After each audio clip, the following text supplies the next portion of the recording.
BRS పార్టీకి ఆ నియోజకవర్గ నాయకులు ఎందుకు దూరం అవుతున్నారు? అధికారంలో ఉండగా అంతా మేమేనన్నట్లు హడావిడి చేసిన ఆ నేతలు ఇప్పుడెందుకు సైలెంట్ అయ్యారు?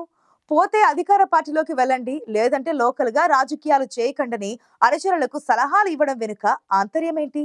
ఆ నియోజకవర్గ బీఆర్ఎస్ మాజీ ఎమ్మెల్యేలు ఏమైపోయారు? పార్టీ పిలుపులకు కూడా స్పందించకుండా ఏం చేస్తున్నారు?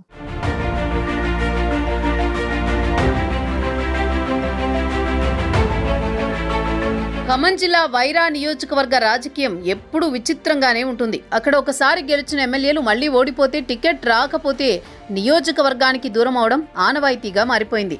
గత 3 పర్యాయాలుగా వైరా ఎమ్మెల్యేలుగా ప్రాతినిధ్యం వహించిన 3 మాజీలు కార్యకర్తలకు కూడా దూరంగా ఉంటున్నారని ప్రచారం సాగుతోంది. 2009లో సిపిఐ నుంచి గెలిచిన బానోతు చంద్రావతి ఆ తర్వాత కారు పార్టీలో చేరారు. 2014లో బీఆర్ఎస్ అభ్యర్థిగా పోటీ చేసి వైసీపీ అభ్యర్థి బానోతు మదన్లాల్ చేతిలో ఓడిపోయారు చంద్రావతి. తర్వాత మదన్లాల్ అప్పటి ఎంపీ పొంగులేటి శ్రీనివాసరెడ్డి ఆధ్వర్యంలో గులాబీ దళంలో చేరారు. ఆ తర్వాత 2018 ఎన్నికల్లో సిట్టింగ్ ఎమ్మెల్యే మదన్లాల్ పై ఇండిపెండెంట్ అభ్యర్థిగా నిలబడిన రాములు నాయక్ విజయం సాధించారు. తర్వాత ఆయన అధికార బీఆర్ఎస్ పార్టీలో చేరారు. 2023 ఎన్నికల్లో బీఆర్ఎస్ అధిష్టానం రాములు నాయక్కి కాకుండా మాజీ ఎమ్మెల్యే మదన్లాల్కి టికెట్ ఇచ్చినా ఆయన రెండోసారి కూడా ఓడిపోయారు. దీంతో 3 మాజీ ఎమ్మెల్యేలు బీఆర్ఎస్లో కొనసాగుతున్నా నియోజకవర్గంలో ఎవ్వరికీ అందుబాటులో లేకపోవడంతో డైలమాలో ఉంది అక్కడి కారు పార్టీ కేడర్.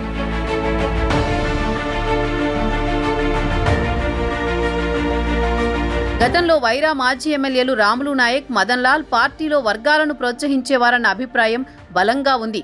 దానికి తోడు ఇద్దరి మధ్య టికెట్ పోరు తారాస్థాయికి చేరడంతో అప్పటి మంత్రి పువ్వాడ అజయ్ సహకారంతో మదన్లాల్ టికెట్ సాధించారు.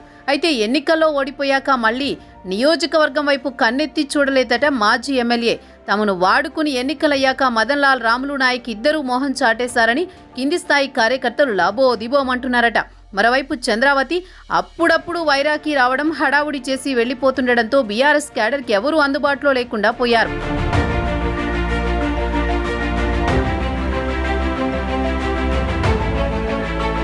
వైరాలో అధికారం కాంగ్రెస్ పార్టీ గెలవడంతో బీఆర్ఎస్ కోసం పనిచేసిన కొందరు నాయకులు ఎప్పుడు ఏమవుతుందోనని టెన్షన్ పడాల్సి వస్తోంది. ఈ సమయంలో అండగా ఉండాల్సిన మాజీ ఎమ్మెల్యేలు ఎవరి దారి వారు చూసుకోవడంతో తమని పట్టించుకునేవారు లేరని గులాబీ పార్టీ క్యాడర్ గగ్గోలు పెడుతోంది. ఎన్నికల్లో గెలుపోటములు సహజం, అలాంటిది మళ్లీ ఎన్నికలొచ్చినప్పుడు చూసుకుందామన్నట్లు మాజీలు మాయమైపోవడం వైరా బీఆర్ఎస్ క్యాడర్లోనే కాదు ప్రజల్లోనూ చర్చనీయాంశమవుతోంది. ఆ మాజీ ఎమ్మెల్యేలు క్యాడర్కి ఎలా సర్ది చెప్పుకుంటారో చూడాలి మరి.